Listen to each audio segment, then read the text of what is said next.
Indifference curve. Indifference curve क्या होता है? जो हमने इंडिफरेंस सेट किया उसी का ही डायग्रामेटिकल प्रेजेंटेशन उस टेबल की आपका इंडिफरेंस कर्व तटस्थता वक्र कहलाता है। आप इस चित्र को देख सकते हो। आपने देखा था कि एक एप्पल के साथ उसके पास कॉम्बिनेशन था 10 ऑरेंजेस का। सेकेंड एप्पल जब उसने प्राप्त किया तो उसके पास 7 ऑरेंजेस थे।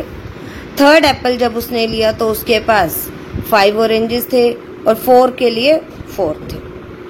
जो सेक्रीफाइस की मात्रा थी, पहले यहाँ पे आप देखो कि 3, फिर 2, फिर 1। सेक्रीफाइस उसका धीरे धीरे कम होता चला जा रहा था और इस तरह से ये इंडिफरेंस कर्व की शेप आएगी।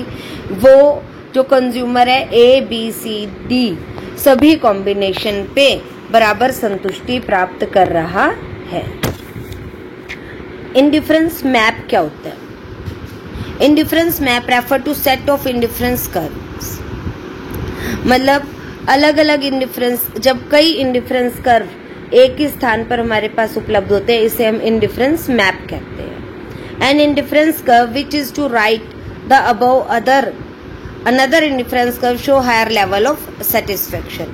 मतलब ये कह रहा है कि जो राइट साइड पे IC1 से राइट साइड पे IC2 है, तो IC2 के प्रत्येक बिंदु पर अधिक संतुष्टि प्राप्त होगी और अगर हम और ज्यादा राइट चले जाएंगे तो संतुष्टि की मात्रा बढ़ती जाएगी और अगर हम लेफ्ट साइड पे मूव करेंगे तो संतुष्टि की मात्रा कम होती चली जाएगी। प्रिंसिपल प्रॉपर्टीज, इसकी विशेषताएं क्या है इंडिफरेंस कर्व की? Indifference curve are negatively sloped और दे स्लोप्ड डाउनवर्ड। ऊपर से नीचे की तरफ इनका स्लोप, इनकी ढलान होती है। Indifference curve are convex, origin की तरफ ये झुके हुए होते हैं। आपको याद होगा जब हमने प्रोडक्शन पॉसिबिलिटी कर्व कराया था, वो ओरिजिन से ऐसे उभरा हुआ था, कनकेव। बाहर की तरफ जब जो उभरा हुआ होता है उसे कनकेव कहते हैं। ये झुका हुआ है, ये क्या है? कन्वेक्स है। इंडिफरेंस कर्व नेवर टच और इंसेक्ट ईच अदर। कोई भी इंडिफरेंस कर्व एक दूसरे को ना ही टच हो सकते हैं ना ही कट कर सकते हैं। ऐसा क्यों है? क्योंकि अगर ऐसा होगा तो यहाँ से अगर ये इसको ऐसे कट कर दे तो यहाँ पे भी वो संतुष्ट है और यहाँ पे भी वो संतुष्ट है और यहाँ पे भी। ऐसा पॉसिबल नहीं है, कॉम्बिनेशन खराब हो जाएगा। तो इसीलिए ना ही तो ये एक दूसरे को कट करते हैं कभी भी, ना ही ये एक दूसरे को टच करते हैं कभी भी।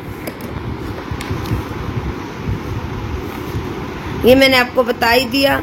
हायर लेवल पे जो आपका इंडिफरेंस कर्व है वो अधिक सेटिस्फेक्शन देगा और इंडिफरेंस कर्व कभी भी एक्स एक्सिस या वाई एक्सिस को टच नहीं करते, क्योंकि जो कंज्यूमर है वो डिफरेंट क्वांटिटीज, डिफरेंट वस्तुएं खरीद के संतुष्टि प्राप्त कर सकता है। हमने यहाँ सिर्फ 2 ही वस्तुओं से समझा है, लेकिन वो 2 से अधिक वस्तुएं भी खरीद सकते हैं। लेकिन ऐसा पॉसिबल नहीं है कि वो अपनी सारी आय एक ही वस्तु पर खर्च करते। अब इस चैप्टर का most important application of the above tools. हमने 2 टूल्स कौन कौन से किए हैं? एक तो इंडिफरेंस कर्व, एक बजट लाइन। इससे कंज्यूमर इक्विलिब्रियम को कैसे समझा जा सकता है? तो इससे आप ये देखो कि हम जो पॉइंट Q है ये कंज्यूमर इक्विलिब्रियम है, जहां पे इंडिफरेंस कर्व को प्राइस लाइन टच करती है, तो वहीं पे उपभोक्ता संतुष्टि पर में होगा। अब अगर हम कहें कि ये वाला बिंदु है, सपोज अगर हम इसे मान के चलें कि यहाँ पे उपभोक्ता संतुष्ट क्यों नहीं है, यहाँ पे वो संतुष्ट है क्योंकि वो उसे बराबर संतुष्टि प्राप्त हो रही है।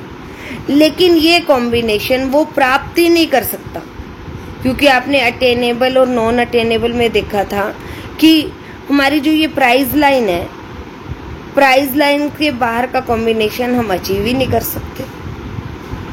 इसी तरह से अगर वो पॉइंट T की तरफ मूव करता है, LT मात्रा खरीदता है, तो वो प्राप्त तो कर रहा है इस कॉम्बिनेशन को, लेकिन वो इस कॉम्बिनेशन से संतुष्ट नहीं है। तो एक उपभोक्ता की आय का आई की सीमा ये है 3260, इससे आप प्राइस लाइन कह सकते हो पीपी।